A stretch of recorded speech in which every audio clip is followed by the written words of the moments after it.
everybody. I hope everybody's having a good evening. It's super fun to see a familiar face. So thank you, Dawn, for joining. And Tina, welcome. Nice to meet you and chat a little bit before this. My name is Katie Naininger, and I'm an allergy mom. And I have been an allergy mom for almost 13 years now. My son Aiden is going to be 15 in February. We found out that he was diagnosed at 18 months. It happened, he had a tiny little bit of peanut butter cracker that his big brother, my oldest is 23, that his big brother was eating, and I put him down for a nap because he was fussy. He woke up, he was kind of swollen. I still never even crossed my mind anything about it being an allergy. Took him out of his onesie to kind of give him a bath. I thought maybe some lotion or something got on him, and that's when I realized something more was going on, and we called 911. So fast forward, we became a peanut, tree nut allergy family. We eliminated it all from our house. We became EpiPen carrying and allergy advocating family. Even though my oldest, there's an 8 years age difference, we eliminated all peanut butter and tree nut products. We avoided any sort of cross-contamination or shared lines with it. So we did that for approximately until Aiden was about 8 or 9. We saw an allergist every year, and he was tested, and his numbers were always really high, especially for the peanuts. We found a new allergist when he was about 8 or 9 years old. She tested him again and kind of felt like maybe there was a possibility that he could kind of test out of the tree nuts. And so he did a food challenge with pistachios. That was his highest number for tree nuts. And he passed it. It was very scary, but it opened up a whole new realm for him. And so now he can do, it sounds funny to say, but he can do peanut-free tree nuts. So there's certain brands that are safe for him, like Wonderful, Blue Diamond, so he can now have tree nuts. So he did grow out of the tree nuts. The peanut allergy at this moment he still has. He feels very optimistic that he will outgrow it, and our fingers are crossed for that as well. So just one day at a time.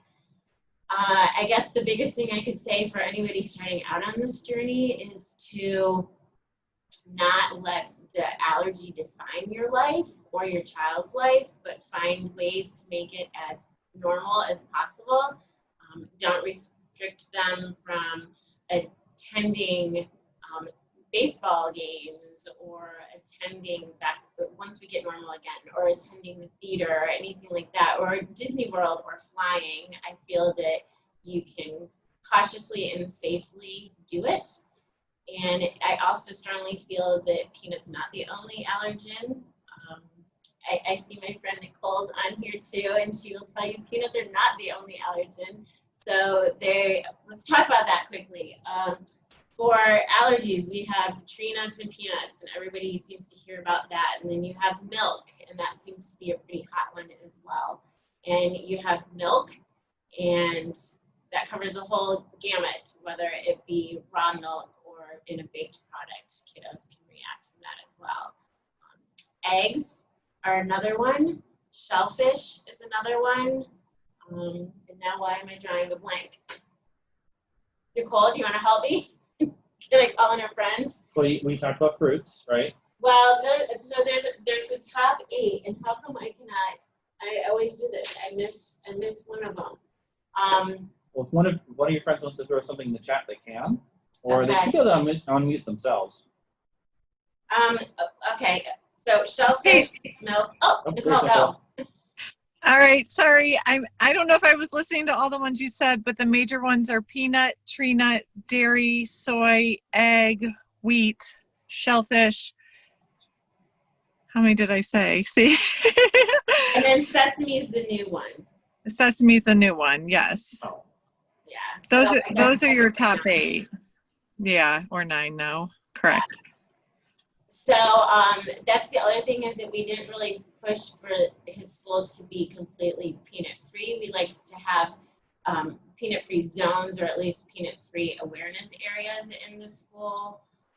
just to kind of make it easier for him. His elementary school was not peanut free. They had peanut butter sandwiches. He did sit at an allergy-free table. And looking back now, I don't know if that was the right choice or the wrong choice for us. And so that's something else we have to remember as well, is that every family is going to do it different, and you have to listen to your gut and do what's right for your family. And don't second guess yourself when you get on the Facebook pages and you read how some people do it. Some people, will do no shared equipment, and some are very laxed on it. So just make sure that you follow and do what's right for you. Kind of lost my train of thought, but that's really not anything big this week. So, so basically, we just kind of moved forward and tried to just have him have as normal of a life as possible. He carries his ABQ with him everywhere he goes, and ABQ is smaller than. The camera's right there. Yeah. So this is the ABQ. So you can see it's smaller than a cell phone. And then this is the EpiPen, which everybody's always heard about the EpiPen. So the ABQ came out just within the last 5 years, and we absolutely love it because he is a boy, and so he doesn't have a purse. So it's a lot easier for him to be able to self-carry this on him. And the really amazing thing is it talks to you. So hopefully it'll pick it up. This trainer contains no needle or drug and is for training purposes only. Do not use this trainer during an allergic emergency. So basically, even the real one talks to you. Ready to use. Pull red safety guard and place black end against outer thigh. Then push firmly until you hear a click and hiss sound. And you always want to hold it like this, because that'll make it so that when you use an EpiPen, you don't put your hand here and accidentally get your finger. 2, 1. Training complete. And it's only 2 seconds for the ABQ.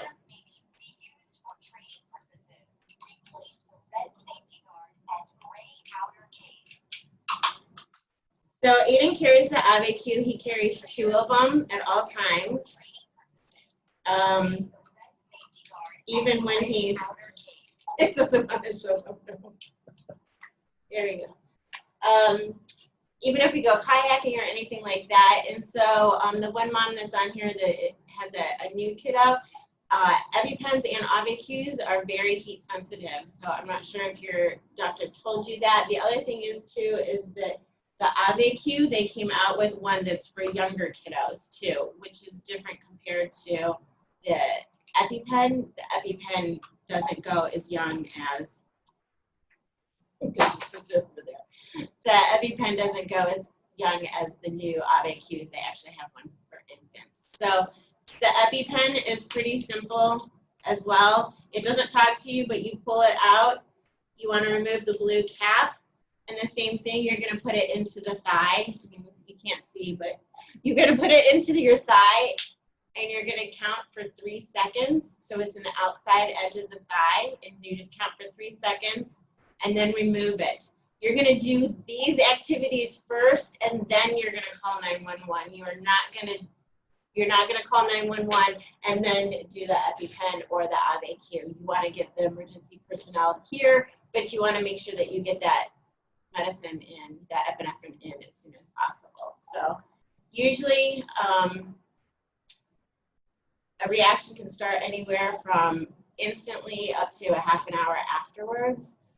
So you have to kind of really be cautious, and then sometimes you can have a second reaction as well, even after you've gone to the hospital. So you just always have to be very cognizant and aware of that. So the severe symptoms, and I'm not quite sure how to make that stop. That's okay. Sorry, Sean. I'll just go over some of the symptoms is shortness of breath and wheezing, a cough. So unfortunately, this, I don't know for other allergy moms, but this has kind of been on Aiden's mind, is just with everything that's going on with COVID. Some of the symptoms are very similar to an anaphylactic reaction, so that's kind of made him a little bit wary as well. So it affects your lungs, your heart, your throat, your mouth, your skin, your gut. So kiddos could eat something and then all of a sudden have a stomach ache and have diarrhea. That could be an allergic reaction or a sensitivity. Mild ones are itchiness of the mouth, a runny nose, irritated eyes. For Aiden, his telltale sign is his ears turn really, really red and they get large and inflamed. Kind of, they look a little like Dumbo. They just stick out. So that's one of his telltale signs that something isn't quite right. So something else that I would say too with having an allergy kiddo, and I know that Nicole is awesome with her little one and really kind of getting him to advocate and speak for himself, is that from a young age, make them in charge as best as possible. If you go out to eat, have them speak and ask the questions, and then be there to follow up with it and make sure that you get the answers you want, but just start making them be in control of their allergen and their life and their safety. Because the other thing is too with allergy kiddos is they can be embarrassed. They don't want to be different, and it gets really hard, especially the older they get. They don't want to stand out. And how embarrassing is it if they don't feel good and they're at a party or a group setting? So the sooner that you can just kind of give them that voice and that power, the easier it's going to be for them moving forward. Not that they're not still going to have it. Aiden still does. And even just we went out to eat last week, and with COVID we really haven't, and he was completely rusty with asking the questions that he needed to, and I needed to step in and follow through with that. So with that being said, eating out, I always ask to speak with the chef, the manager, as soon as you walk through the door. Ask them if they can accommodate your wishes and do it safely. If they can't or they have a problem with it, that's fine. Leave. There's a million restaurants. And I totally understand where they're at, that maybe they don't want to take on that responsibility. It is a huge responsibility. And accidents, unfortunately, do happen. So you just make sure that you follow through. And then even once the food's brought to the table, Aiden asks again, you're sure? You talk to the chef, you talk to the line, it's okay, it's safe for me. And then unfortunately, it's a constant check-in throughout the meal just to make sure that he's okay. We just did BW3s for the first time, and we're driving home, and he's like, I'm tired. And of course, as an allergy mom, like, my senses go off. But he was tired because he just engulfed like this ginormous amount of food. So he was fine, but you're definitely just always on alert. Let me see, you have we have a mom here that has a young one. So I will share with you a couple of books, and Nicole, if you want to pipe in on any of these that are your favorite, but you can just find these on Amazon. But they're all books that talk about different allergies. So this one is Humphrey the Bee. Thank you, Sean.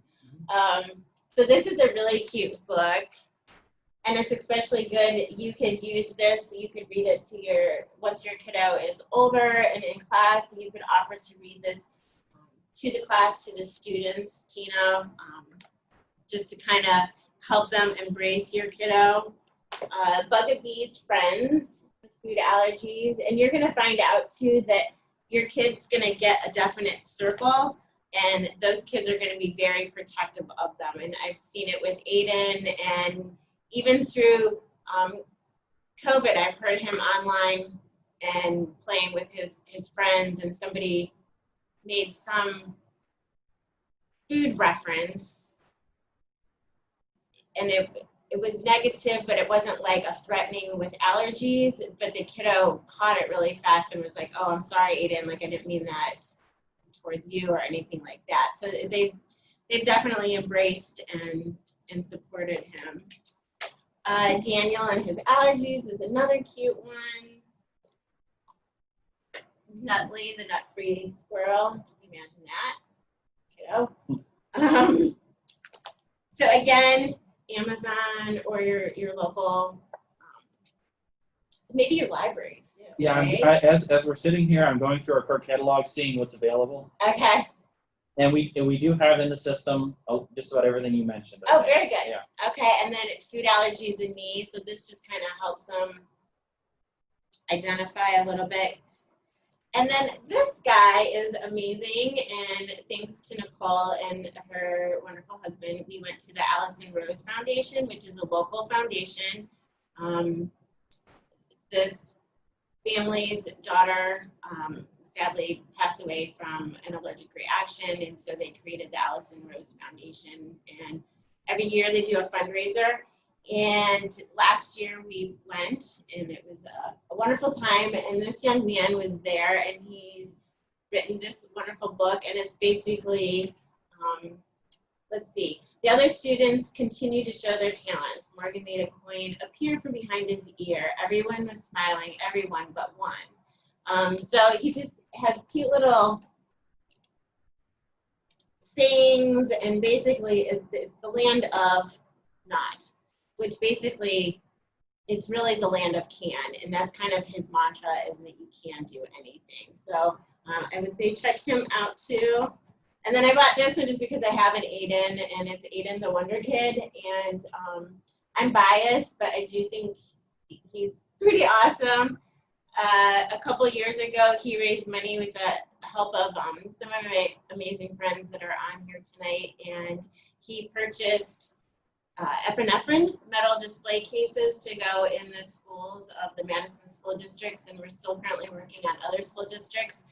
But basically, it's to have EpiPens and that are not designated for any specific student. So the number one issue is kids go to schools, they don't know they have an allergen, and maybe they have a new snack or they try something new in a classroom and they have a reaction. So these epi cases and epinephrines are for those kids that don't know that they have an allergen, or for the kids that do have an allergen.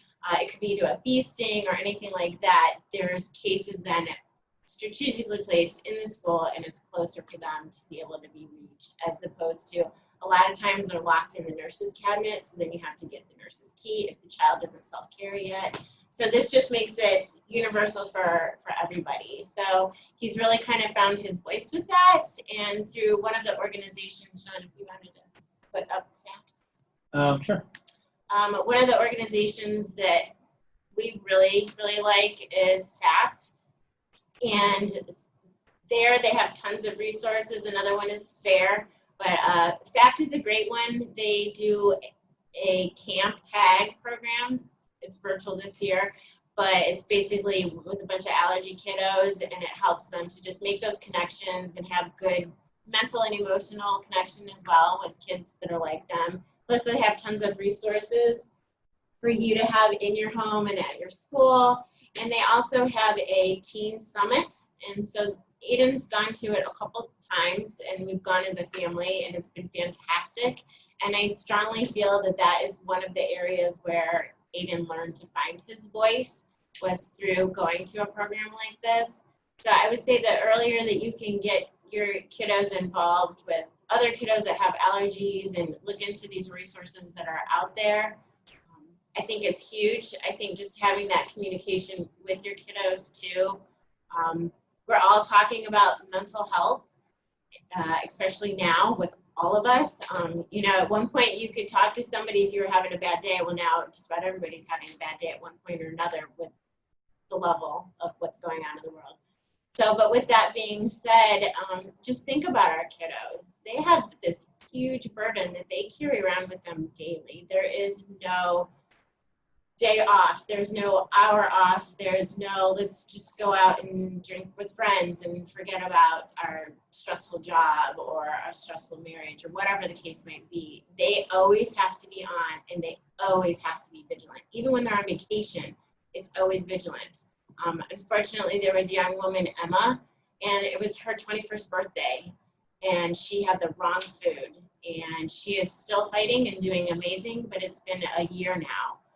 So our kids can never have a day off or a time out. So I think that it's just important that we constantly to try and check in with them and see how they're doing and how they're feeling. And at one point I used to always try and be like the cheerleader, and it's okay and it could be worse. And sometimes you just have to let them be where they're at, and yeah, this sucks, and there is no silver lining today or this moment, and let them just be with their emotion, whatever that might be, because it's rough. On a positive, maybe happy note, there's the Teal Pumpkin Project, which next week is Halloween, a Saturday. How exciting.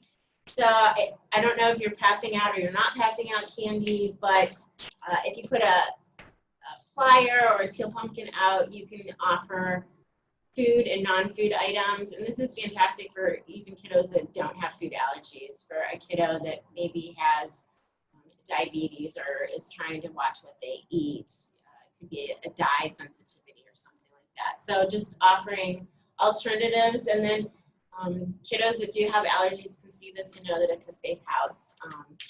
Aiden still goes trick-or-treating. I don't think this year, and that's not, it's just an age thing, but he would leave the candy by his door, and the candy wizard would come and take all of his candy and leave safe candy, and then usually a book or a game or something like that. So I kind of almost feel like he made out better than the kiddos that trick-or-treated.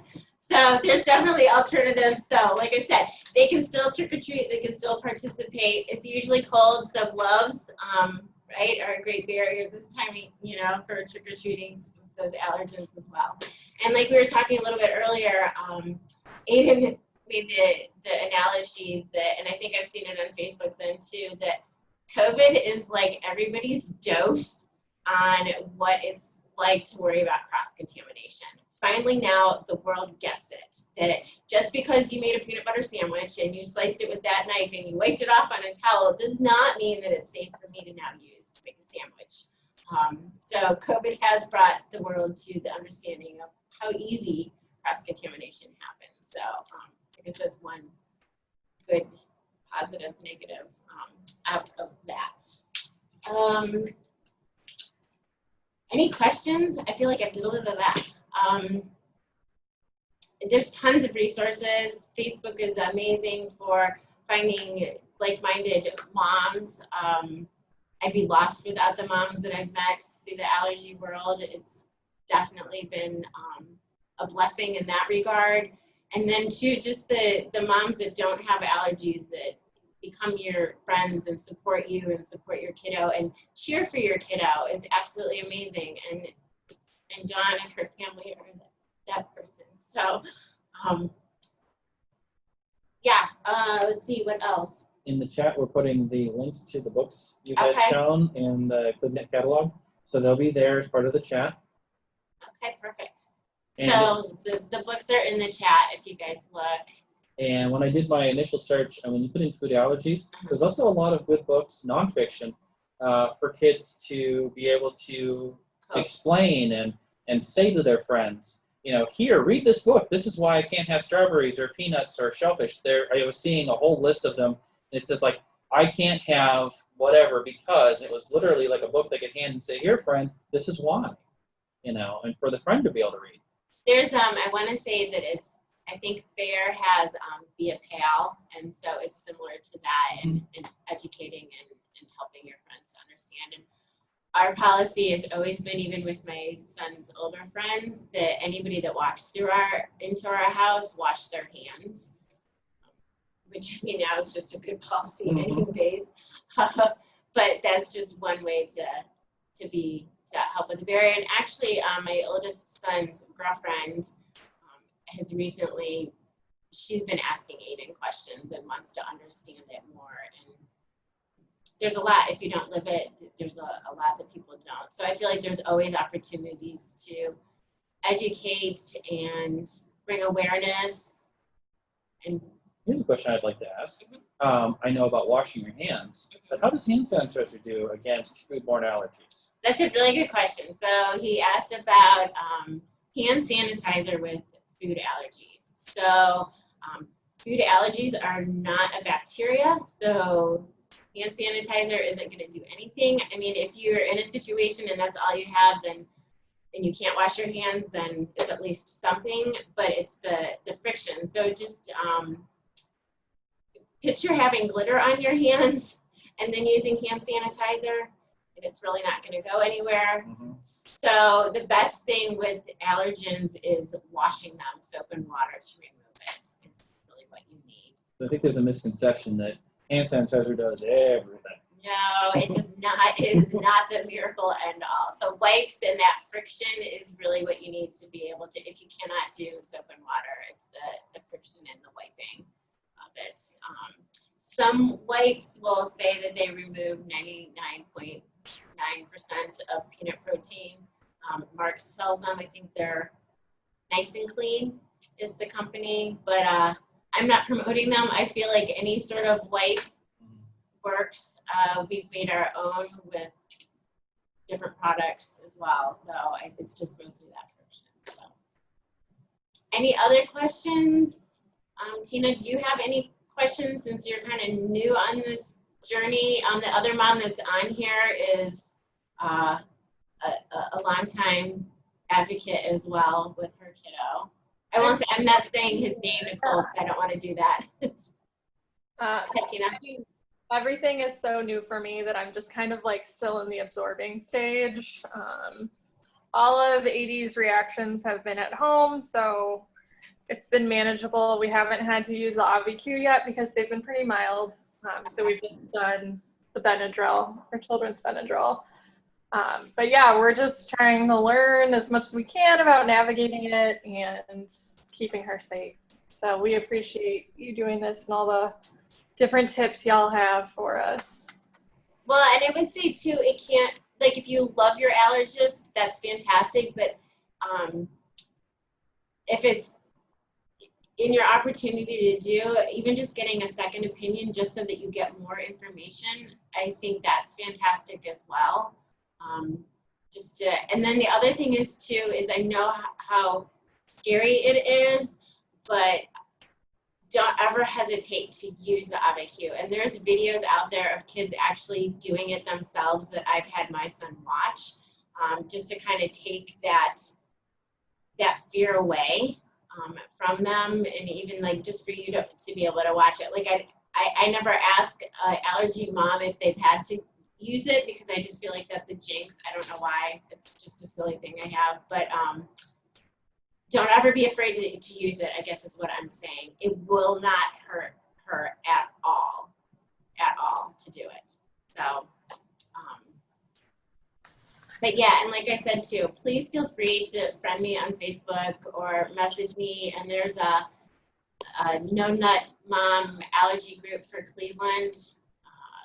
I don't know if you're in it or not, but. Yep, I'm in there. Okay.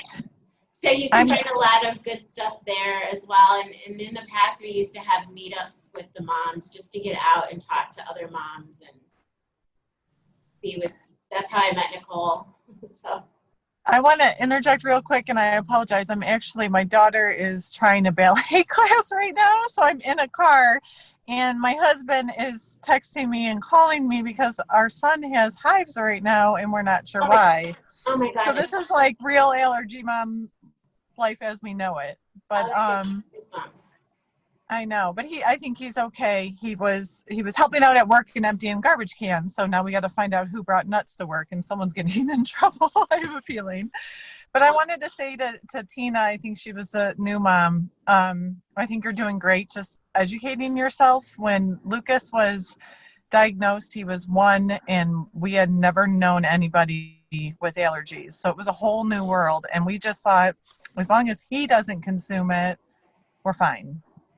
And we unfortunately did end up having to use the EpiPen after we went to a Chinese restaurant, and he took a bite of my egg roll. And anyways, long story short, educate yourself, educate your child. I don't know how old your child is. Our son is now 11. So like Katie said, we've really just empowered him, but he was diagnosed when he was 1, and his whole life he's known nothing but his allergies.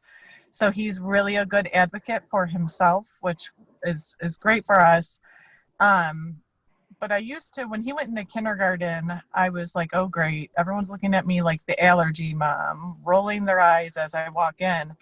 And my husband said, because I said, I feel like I have a scarlet letter on me when I walk in. And he said, no, you have your son's face on you.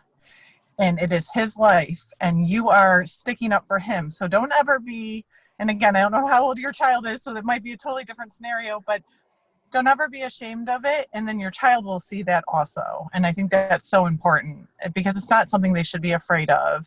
It's something that they should just be educated on. And I have so many friends now that are just educated on it, and it's helped them so much. So that's all I have to share from my car.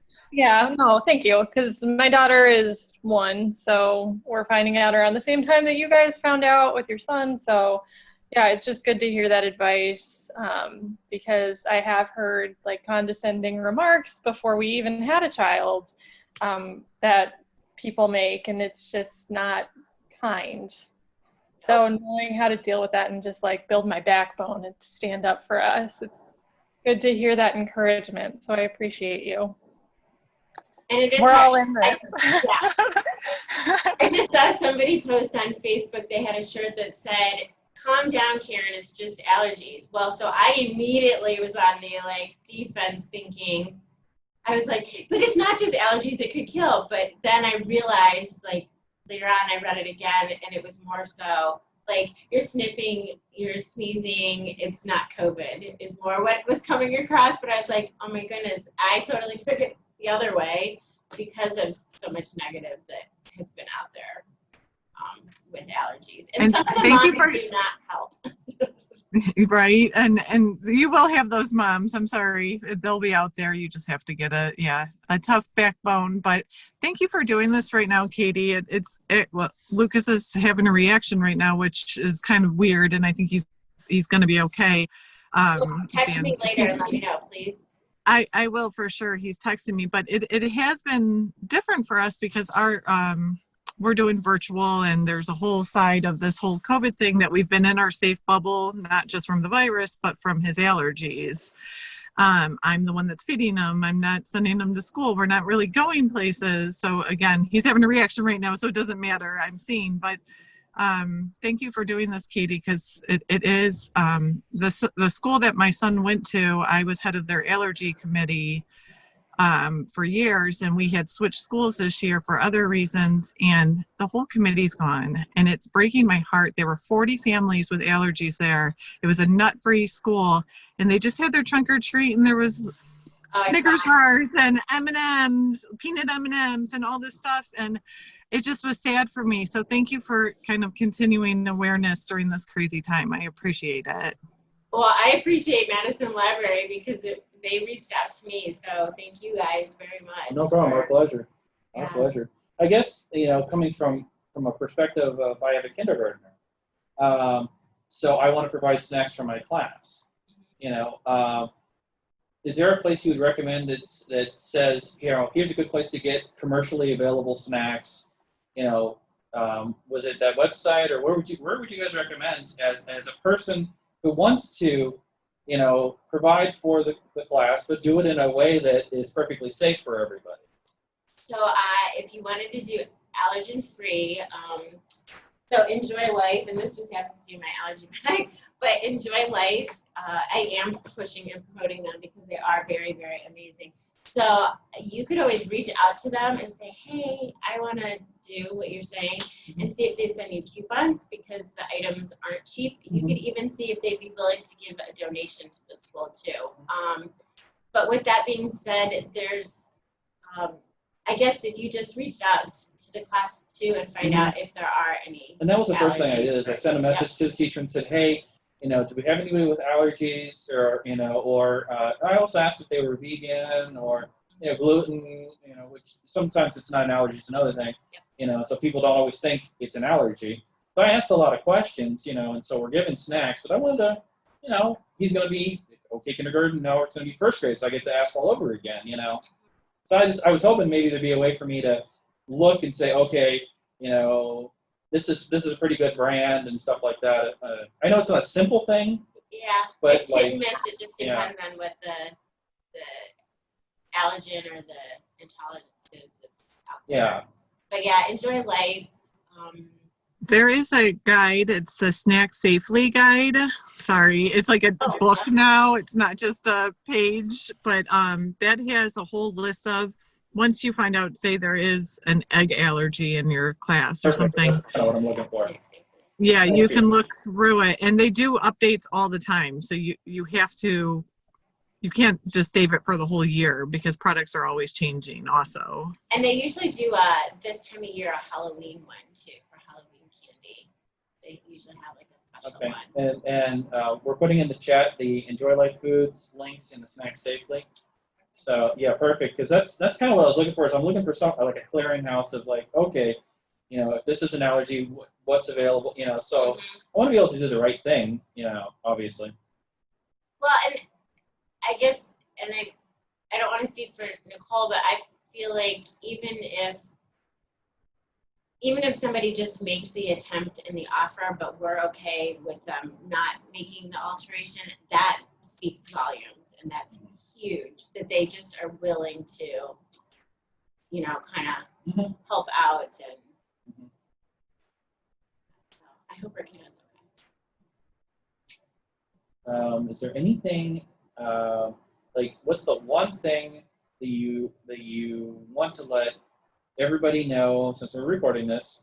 What's the one thing that you would like to have recorded for posterity about, you know, allergies, raising kids, you know, with allergies, anything like that? I would have to say that even though Aiden has allergies, I think with any kid, we should raise them to be advocates for all aspects of their life and make sure that they find their voice and that they find their voice willing to stand up for themselves and other kids.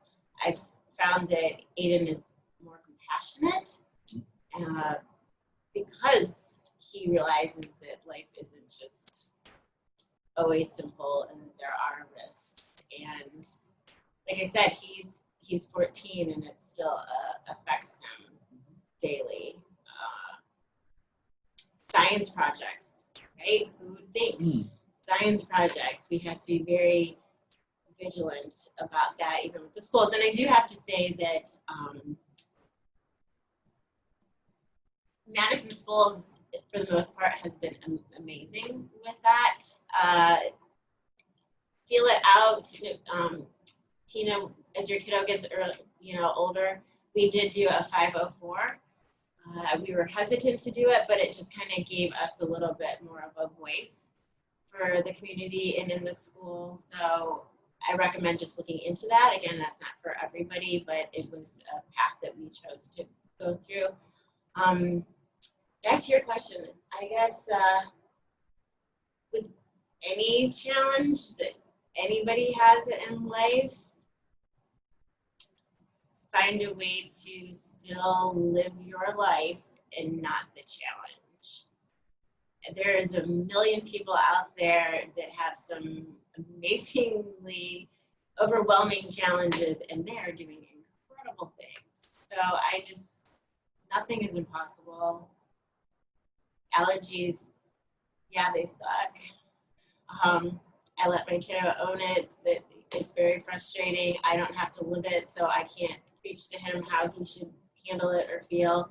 But I don't want it to stop him. And I will say that if you asked him today what he wants to do, he wants to grow up and he wants to be an allergist, because how cool would that be to be an allergist when you have allergies and be able to get it and understand. So Pretty awesome.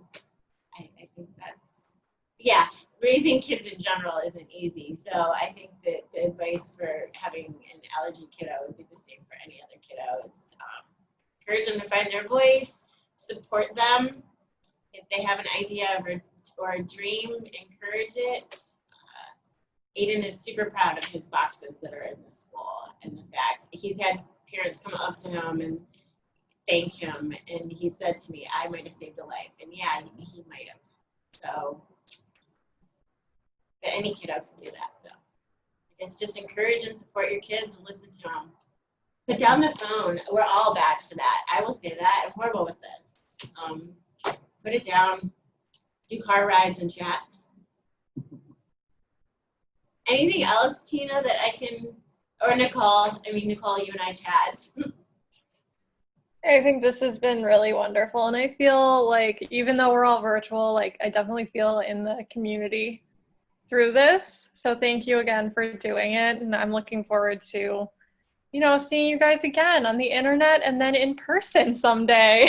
Like someday. That would be fantastic. And I do mean that. Reach out to me, and if you want to social distance with coffee or a park or something and chat, I am more than happy to do it. You've got this. I know exactly where you're at. You're overwhelmed. You might feel like you're in a bad dream.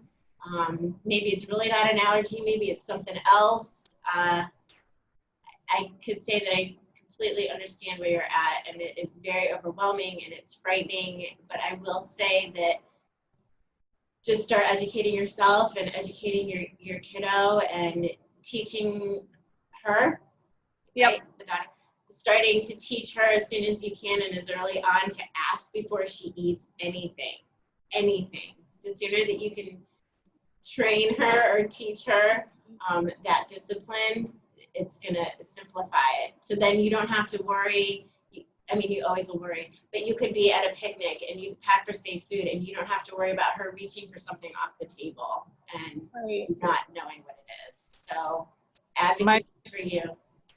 My daughter, who does not have allergies, she's 2 years younger, and I remember her playing with her little baby kitchen, reading labels. So they see you, they notice things, and it's just, it turns into a household thing. So I don't know if there's any older siblings, but then also educate grandparents or aunts, uncles, anyone else who's a true component to the family. It was hard at first, especially for grandma and grandpa, because there were no allergies when they were younger.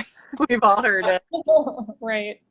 Be But told that you're keeping him in a bubble, and I'm like, I'm not a bubble. We're keeping safe food for him. and I sadly for us, because Lucas had to use his EpiPen, I think people are, they understand it, but I don't feel like you need to be to that point. So but we just didn't know any better. So, and I think you're doing great by educating yourself early on, because that's most important. Thank you guys for educating me. You've got this. Thanks. I'm right here for when you feel like you don't. So, I appreciate it. Yeah. So, well, any other questions or anything, or Sean, do you? I think we're good, and I think we'll go ahead and wrap it up, and then once you view the recording, if it's all good, then we'll post it up as well to our YouTube channel. Oh boy. Okay. Hey, you're gonna be YouTube famous. So Nicole, text me later and let me know about Lucas, please. Yes, good luck with him. I hope everything's okay. Thank you. It's always something, it seems. Whew. We're always learning. Yes, for sure. All right. Thank you, ladies. And thank you, Sean. It was good to talk to you all. Yes. Good luck. Thank you. Look forward Bye. to meeting you and talking with you. Likewise. See ya. Bye-bye.